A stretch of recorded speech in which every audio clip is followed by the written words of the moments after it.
3 मई 2026 को 22 लाख बच्चों ने हमारे देश में नीट का पेपर दिया।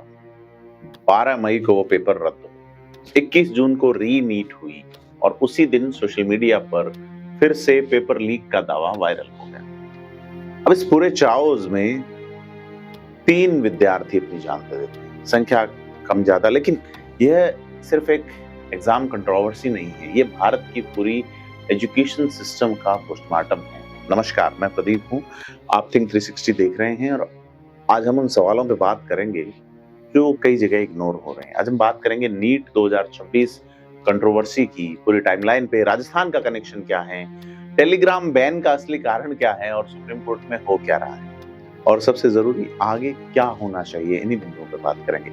अगर आपके मन में कोई सवाल है तो कमेंट में बताना, लेकिन जाने कि पूरा घटनाक्रम क्या है, क्योंकि इस कहानी में इतने मोड़ हैं कि आम आदमी जो नीट की तैयारी नहीं कर रहा, लेकिन नीट के विद्यार्थी तैयार उसके लिए हो रहे हैं, डॉक्टर उनको मिलने वाले हैं, वो आम आदमी कंफ्यूज हो जा रहा है कि है क्या मामला। तो एक बार फिर से बता दूं, 3 मई 2026 को नीट का यूजी एग्जाम होता है। 22 लाख के आसपास विद्यार्थी एंटर होते हैं। 12 मई को एनटीए ने एग्जाम कैंसिल की क्योंकि इन्वेस्टिगेशन में सामने आया कि एक प्री सर्कुलेटेड गेस पेपर और एक्चुअल क्वेश्चन पेपर में सस्पिशियस ओवरलैप था, यानी पेपर पहले से ही बाहर था। इसके बाद क्या हुआ? देश भर में प्रोटेस्ट हुए, एनएसयूआई का शांति भवन पे धरना होता है, स्टूडेंट्स जंतर मंतर पर जमावड़ा जमाते हैं, ऑपोजिशन ने संसद में हंगामा किया, राहुल गांधी ने इसे युवाओं के भविष्य के साथ धोखा का, तमाम सी चीजें। तो 25 मई को सुप्रीम कोर्ट एनटीए से स्टेटस रिपोर्ट मांगता है। 21 जून को रीनीट होती है और उसी दिन टेलीग्राम पर एक वीडियो वायरल होती है जिसमें क्लेम किया गया कि फिर से पेपर लीक हैं। एनटीए ने कहा ये वीडियो फेक है।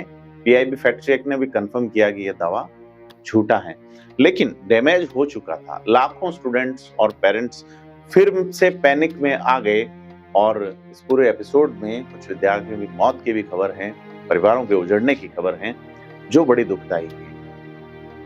लेकिन अगर हम उस एंगल पे आए जो खास तौर से हम राजस्थान वालों के लिए रिलेवेंट है, टेलीग्राम पर फेक नीट पेपर बेचने का झांसा देने वाले 2 लोगों को अहमदाबाद साइबर सेल ने अरेस्ट किया और वो दोनों रहने वाले राजस्थान के हैं।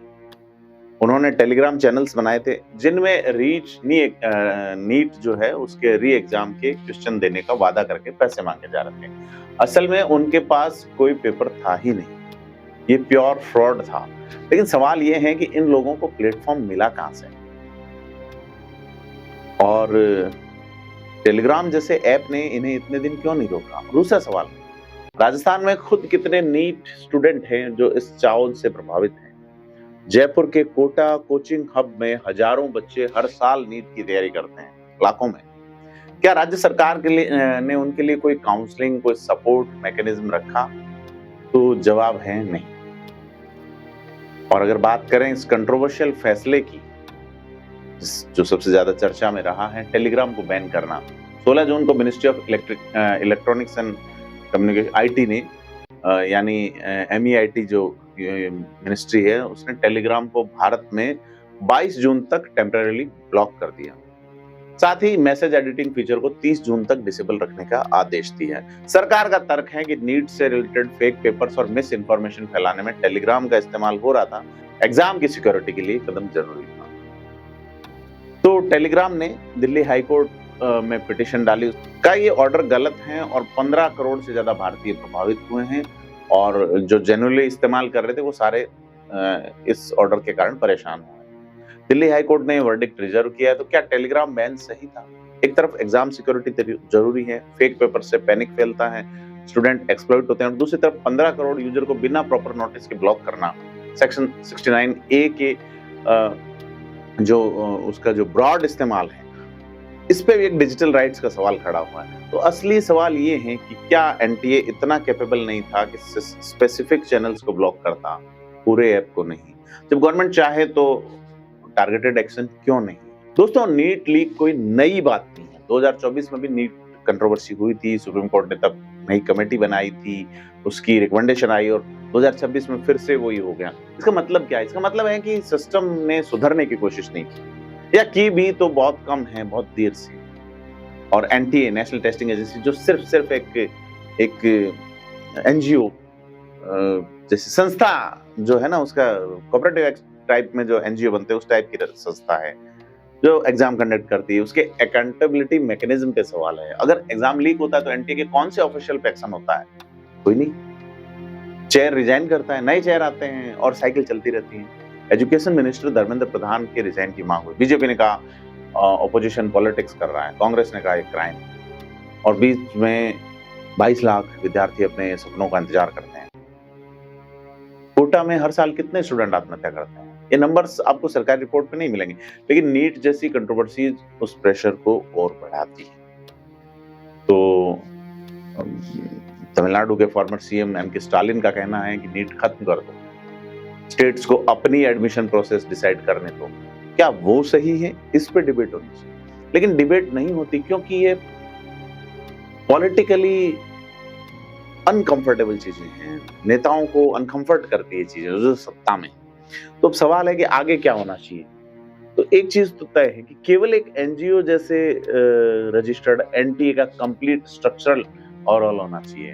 इंडिपेंडेंट ओवरसाइट बॉडी जो है, एग्जाम से रिलेटेड हर डिसीजन की पब्लिक अकाउंटेबिलिटी होनी चाहिए, जिम्मेदारी होनी चाहिए। दूसरा, पेपर सेटिंग, प्रिंटिंग, ट्रांसपोर्टेशन, हर स्टेज पर डिजिटल ट्रेल और मल्टी लेयर वेरिफिकेशन अनिवार्य करना चाहिए। व्यक्ति की जिम्मेदारी तय करनी होगी, सरकारी व्यक्ति। इंडियन एयरफोर्स पेपर ट्रांसपोर्ट कर रही है, आप ये देखिए। अगर मान लो फिर लीक हो गया तो हम कौन सी संस्था को लाएंगे? तो ये लास्ट रिपोर्ट नहीं है, पहली लेन ऑफ डिफेंस होनी चाहिए। और स्टूडेंट के मेंटल हेल्थ के लिए कोई पॉलिसी है? नीट एस्पिरेंट के लिए हेल्पलाइन है, काउंसलिंग सेंटर स्पेशली जो इस प्रेशर को हैंडल करे। और नीट के स्ट्रक्चर पर ऑनेस्ट डिबेट होनी चाहिए। क्या एक एग्जाम से 22 लाख बच्चों का भविष्य तय होना चाहिए? क्या रीजनल लैंग्वेजेस में पढ़ने वाले स्टूडेंट को इक्वल अपॉर्चुनिटी मिल रही है? और पांचवा, राजस्थान के लिए सबसे खास मांग, कोटा और जयपुर में नीट कोचिंग सेंटर्स को रेगुलेट किया जाना चाहिए। मेंटल हेल्थ ऑडिट हुई या नहीं हुई? और जो इस बच्चे इस लीक से प्रभावित पूरी तरह हुए हैं, उन्हें क्या काउंसलिंग या फाइनेंशियल सपोर्ट मिलेगा? अगर आप नीट की तैयारी कर रहे हैं या आपके घर में कोई कर रहा है, तो एक बात याद रखें, आपकी वैल्यू किसी एग्जाम से तय नहीं होती। सिस्टम फेल हुआ है, आप नहीं। और अगर आप एक वोटर हैं, एक नागरिक हैं, तो अपने नेताओं से पूछें एंटी रिफॉर्म के लिए कंसर्ट प्लान क्या है? नीट 2027 में ऐसा होगा या नहीं होगा, इसकी गारंटी क्या है? हम ऐसे सवाल उठाते रहेंगे। आपको क्या लगता है? कमेंट करके बताएं। धन्यवाद।